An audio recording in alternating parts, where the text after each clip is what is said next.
Welcome to Sunday Reach by Indian Dominicans.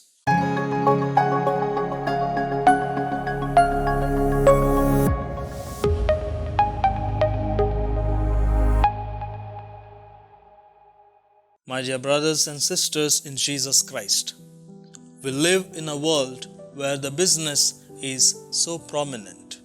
Even our day to day life is affected by business tactics. What is this business tactic? It is making a profit in all the process of business and all the circumstances. If one does not see any profit in one's business, the business is closed down. But our life shouldn't be affected by this policy of profit making.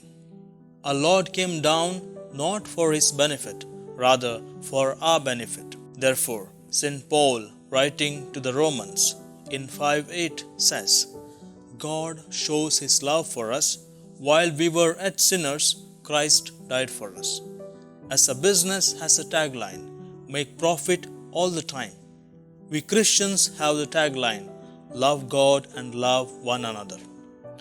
This tagline of love is easy to remember, but difficult to practice.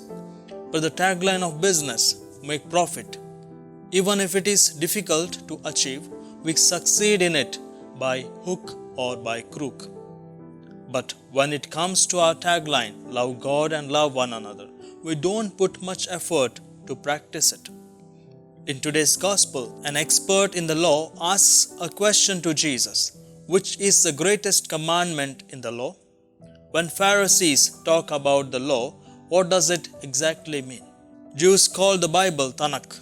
Christians call the Tanakh the Old Testament. At the time of Jesus, Tanakh was not a book, rather it was a collection of scrolls. Tanakh included the first 5 books of the Bible, Genesis, Exodus, Leviticus, Numbers and Deuteronomy. The Jewish tradition identifies 613 commandments in these 5 scrolls. Among these 365 prohibitions and 248 prescriptions. For Jews, the law was the very word of God, the greatest thing and the most precious possession in the world. The study of the law became the greatest of all professions.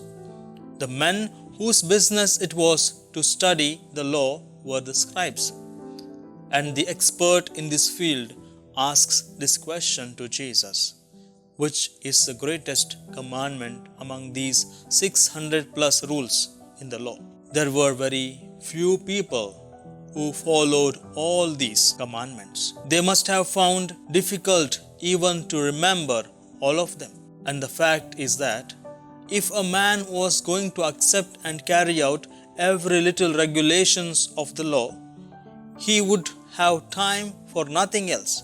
He had to withdraw himself, separate himself from ordinary life to keep the law. The expert asked this question not because they were genuinely interested in what he might say, but they asked him to test.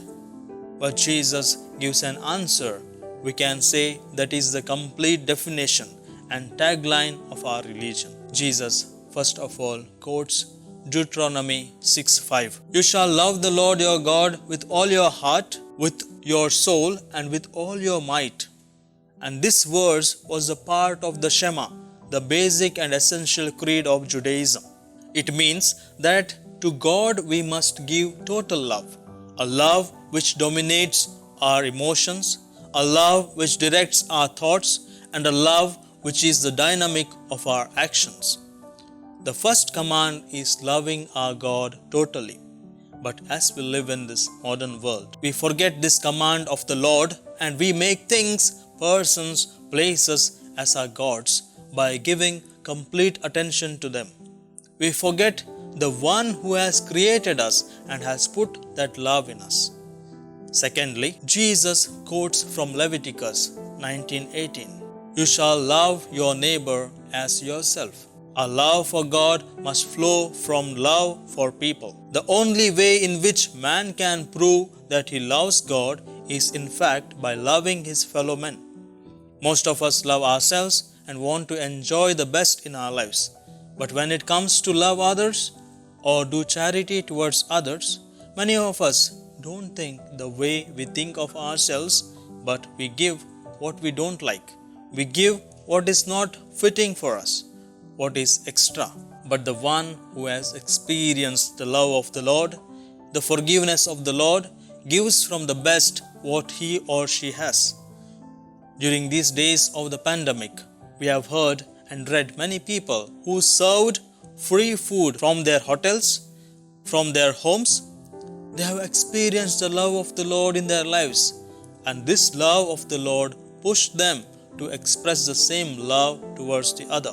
Not only giving in kind, but by their service in the medical field, in social services, and by being present with the lonely, and even by talking and by messaging to know how about people, have expressed the love which they have experienced from the Lord to others during this crisis. But we need to keep in mind the order in which Jesus gave this golden rule. It is the love of God first and love of man second.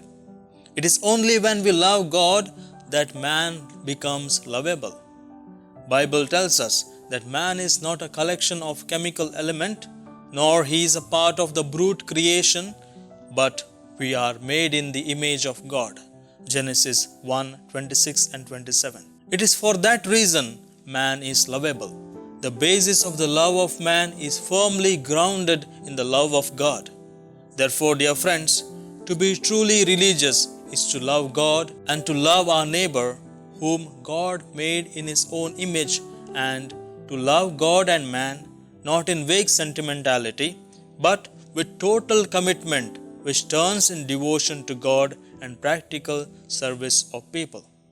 Let us ask the Lord, who has created us in His image, to make us more lovable, that we may remember and practice that golden rule, that tagline of our religion: love God and love our neighbors as we love ourselves.